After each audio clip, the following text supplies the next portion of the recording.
Top Boy episode 4. My gosh, like what a emotional roller coaster of an episode, and all I can do is try and explain why.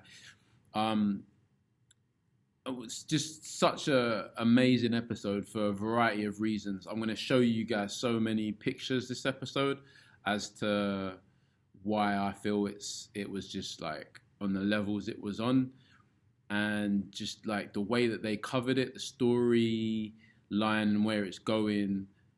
Yeah. Oh wow, just don't even know where to begin. So um, let's just go right in. Let's just go right in. So the episode itself was called Bonfire Night, and it's defined as the feud between the Fields and the A Roads escapes. A fiery attack puts Sully and Jason in peril. Deschenes' plans take an unexpected turn, and yeah, I mean that just sums it up really. Now I'm just not going to waste any time. I'm just going to go straight in. So Jason, right? Sully, their whole relationship is just one of like, it's just amazing, you know. Definitely seeing that paternal side of Sully. You know, I think these shots of, you know, them eating chips by the seaside, looking at the seagulls, just eating ice creams, and just walking along the seafront. You know, just goes a long way to showing how Jason hasn't had that in his life. You know, if you haven't seen the previous seasons, you know exactly what Jason's come from. You know, from a broken home, you know, destitute family, to say the least. You know, mum completely strung out on drugs. So, you know, Sully's definitely giving him, like, you can tell he's like never been to the seaside, and he's seeing things that he's just never ever seen. Yeah, you know, and then literally going, you know, then walking from the beach, I take it, and then walking through, and seeing these lads in the pub, and obviously getting a little bit of abuse, and you know Sully reacting to, I think, the comment about, you know, who's your brown mate, something of that nature. And you know, something I feel Top Boy is not shying away from, and I think major shout out to them when you've got a lot of kind of shows that are not even trying to say anything about politics at the moment. Something that Top Boy is trying to do is trying to weave political thinking, far right rhetoric, mixed in with, you know, just everyday living, and they're not shying away from it. You know, they're putting it right out there. Like I said a few episodes ago with the like gentrification, not to compare like far right behaviors with gentrification, but politics. You know, politics, and Sully obviously reacting to that by just telling Jason not to get involved, walk away, and for him to walk away. But clearly that seed was sown. And then we're literally coming back to London, and I don't know this guy's name, Sugar's apprentice, right? I'm just calling him Big Fella, because my gosh, he's imposing, isn't he? And he's talking to Deschenes, letting Deschenes know exactly the predicament he's in, that he needs to come up with this £10,000. And yeah, he's just got to do that. I mean, you wouldn't muck around with this guy, would you? You just wouldn't.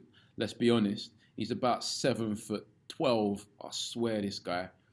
And yeah, and then of course Deschenes takes that to his people on the street, lets them know the predicament, and they're trying to solve it by, you know, doing illicit stuff in order to solve it, and coming up with the money by robbing someone else.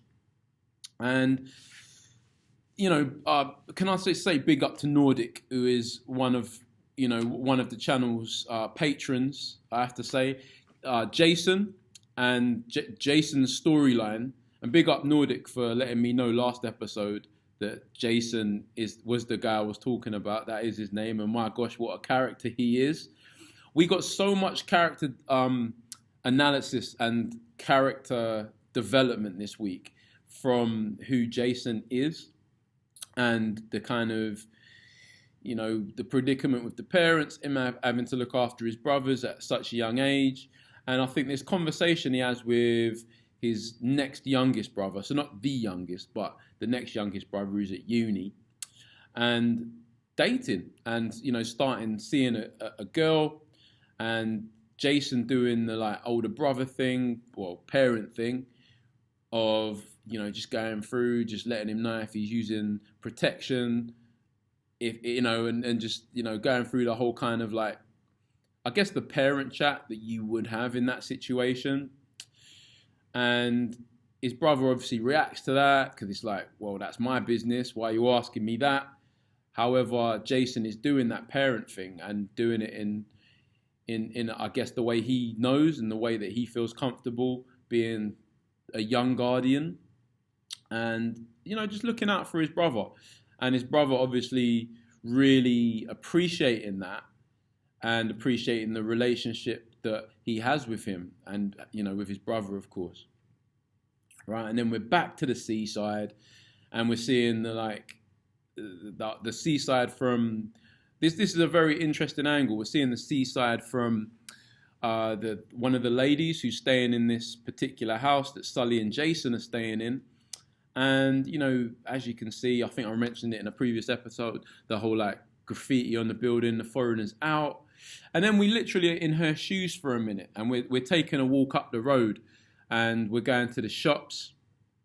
As she's going to the shops, I think we're getting a sense of the kind of isolation and the feeling of being an immigrant in the UK, or what it can feel like, I should say, to be an immigrant in the UK, and how the problems of far right behaviors can really just kind of get in the mix, as later on in this review will tell.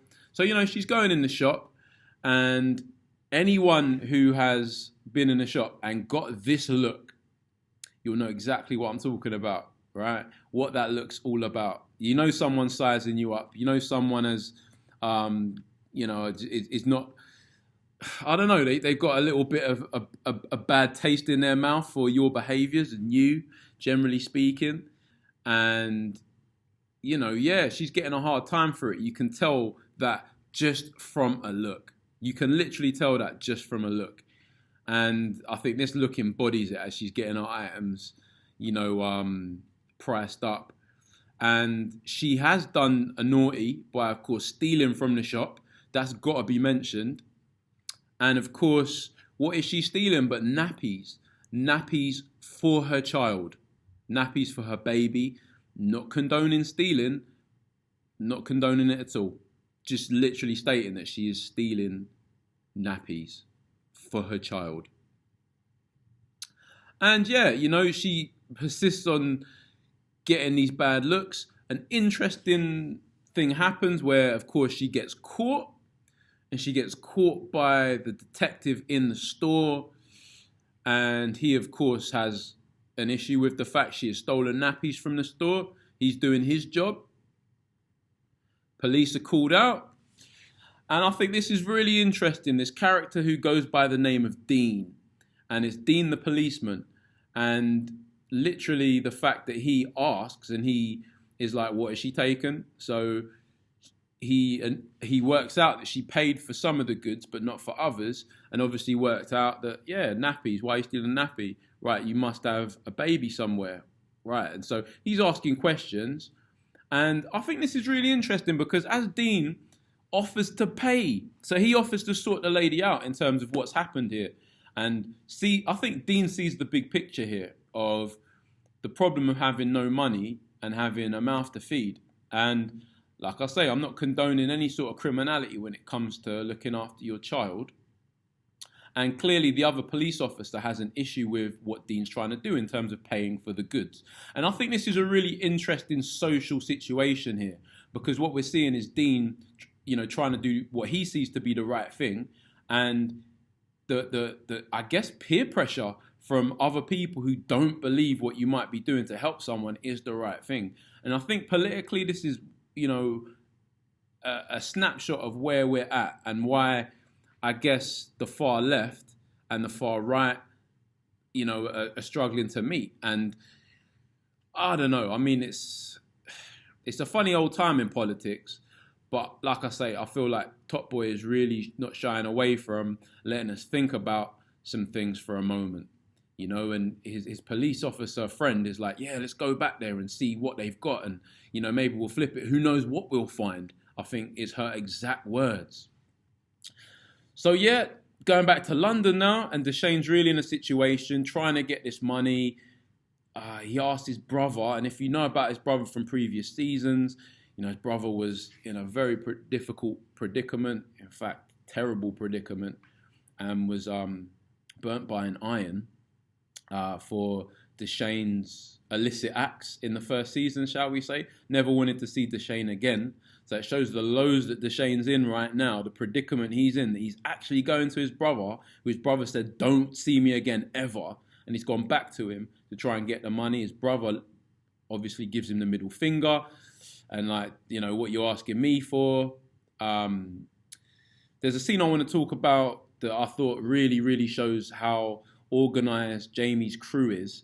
And that's the kind of payback of the situation with what happened the last couple episodes with the girl that he was dating, and obviously him going into the hospital last episode, and the situation with the father. I just felt it really showed the professionality of his gang in this particular aspect. And yeah, you know, we're seeing a relationship develop with Deschenes and what's going on there with him getting to know the daughter of the woman that he's, you know, kind of seeing. You kind of get that feeling of chemistry between them. And, you know, Ats, and you got to love Ats. Ats and his mate, their relationship in terms of the, you know, him helping him with the washing machine and helping him to work out ways in which to help put money on the table. And you can definitely tell that there's, you know, obviously clearly a predicament there. The fact his mum lost his job and them just trying to do whatever they can to make money.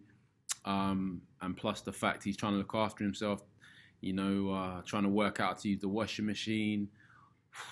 You know, just the kind of despair, I guess, being in a broken home can put you in as a child. I think Top Boy is really doing a job of explaining that, a great job actually, of explaining what that predicament must feel like, must look like. And yeah, you know, moving on, or shall I say moving back to the seaside. And, you know, get this lovely shot here of Jason, the baby, and the family that they're staying with. And, you know, Sully obviously, you know, he comes back in and he's not too happy seeing Jason in this position. So has a little word with him about that. I suppose he doesn't want Jason getting too close to these people, and that's what he's trying to say, basically. And then, of course, there's a brick comes through the window from, you know, we're not really told who at this point, but I'm guessing it's from the like far right EDL or whoever that might have been, making their point known in very uncertain terms. They're not happy with the current state of affairs, with immigrants staying in their local neighborhood, it would seem. And you see the despair, you see the you know, how upset the dad is at this particular part. I think the actors, you know, do a great job of showcasing that. And, you know, yeah, and then we're back from there, back to London again, and we get this wonderful, really, really amazing scene with, you know, Jason's middle brother as he's dating this young lady. And, you know, you hear the dialogue and you hear there's this kind of music, this kind of romantic music in the background, I guess. Well, I don't know about romantic music, but, you know, melancholy, I guess is the word I'll use, music being played in the background. And you see in the house that she's staying in, and, you know, her parents, and just what I guess the other half live like, I guess is a popular saying that I'm going to use now. And of course, he's never seen anything like this. And, you know, both myself and my partner, we were both just blown away by the way that Top Boy presented this scene. And just to jump ahead a little bit as well, you know, the way that they dealt with the dialogue in terms of what's happening. We got a lot of kind of untold stuff yet that we haven't been told in terms of the way that Jason's looking after the family, and then we kind of, we see what Jason's doing in order to look after the family, basically. And then it's, obviously, they're a young couple getting to know each other. She's obviously really happy with him. She's putting the idea out there about, he's a real go-getter, and he's doing some things in terms of app design and social media that, kind of blows his family away. But then, of course, she then has to tell them that his family passed away, his mum and his dad anyway. And yeah, it's a real terrible position to be in. And, he kind of eulogizes about Jason in terms of what Jason's having to do in order to put food on the table and look after him and his little brother. So yeah, then we're back to the seaside for what is just horrible. Horrible. I would even go so far as to say the most horrible thing that I've seen on Top Boy. And that is, of course, Sully and Jason. That we see them, they're really happy, and they've done well. They've gone out there and made the money that they wanted to make. And they're I don't think we've seen Sully as happy as he is in this particular instance. But yeah, we really see it. Maybe the happiest he's ever been in Top Boy. We're seeing him on that sofa, just, he's made his money, he's made his peas, and he's just sitting there really taking in life, talking about Arsenal with Jason. And then, yeah, the fire. So, again, I'm guessing, because we don't see who puts the firebomb through the letterbox or through the window. But, again, guessing that it's the people that want these guys out of their local town, their local village. And, Sully, we see Sully waking up at the fire. You see the predicament. You see how, scared Sully is of fire, and something I want to mention here as well. And, my partner flagged this up to me, is just the way this crosses over with Grenfell. And I feel like Top Boy is not shying away in any way, shape or form from politics. And the overlaps with Grenfell with this particular moment, the fact it being, people, shall I say, lower down the rung in terms of like class, in terms of like, the people who were affected. And yeah, we get this scene, of course, that is very similar to Grenfell. People trying to do whatever they can to get out.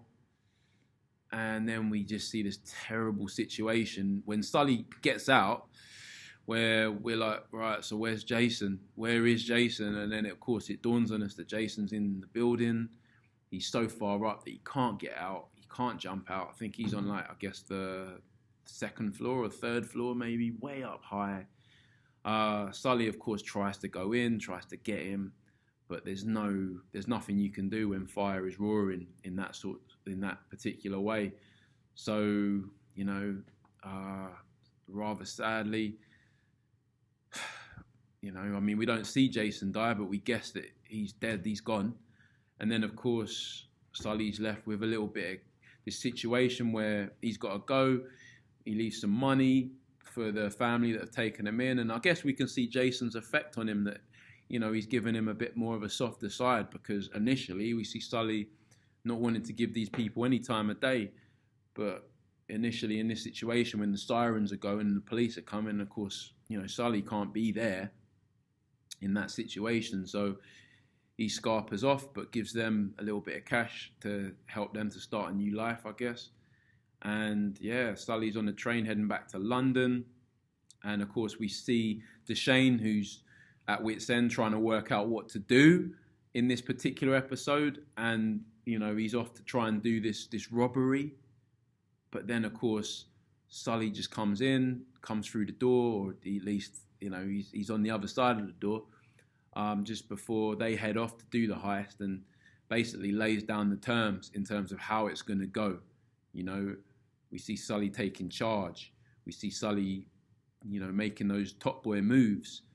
And, of course, Deschenes and him talk after Sully lowers his weapon.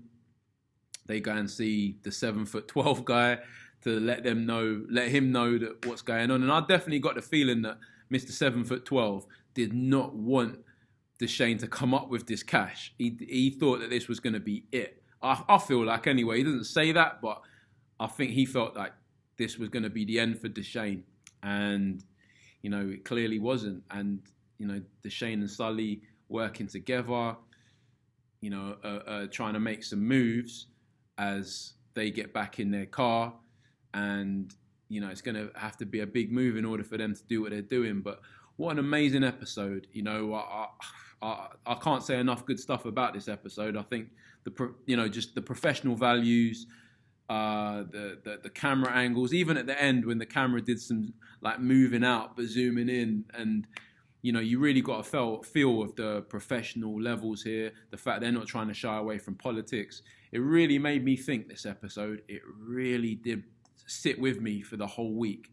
And if I had to give it a number, I'm rating it highly. I'm rating this one at like maybe a 9.7. In fact, I'm gonna just go out and say it, a 10. I'm gonna give this episode a 10. I think the best Top Boy that I've seen so far in all the seasons, this episode definitely embodied. So just wonderful episode, and I just think that it's something you can sit back and show to anyone, and really just show off just how amazing this particular episode is. And I feel like where we're going to go next is going to be a wild ride, but man, am I ready. So yeah, guys, thanks a lot for watching. Really appreciate your time, your efforts. Please, please, please. I just want to get a dialogue going. I'm really enjoying this season, and share away. And like I say, just for the dialogue more than anything, I'm just really intrigued to see what people are thinking about this and feeling about this. All right.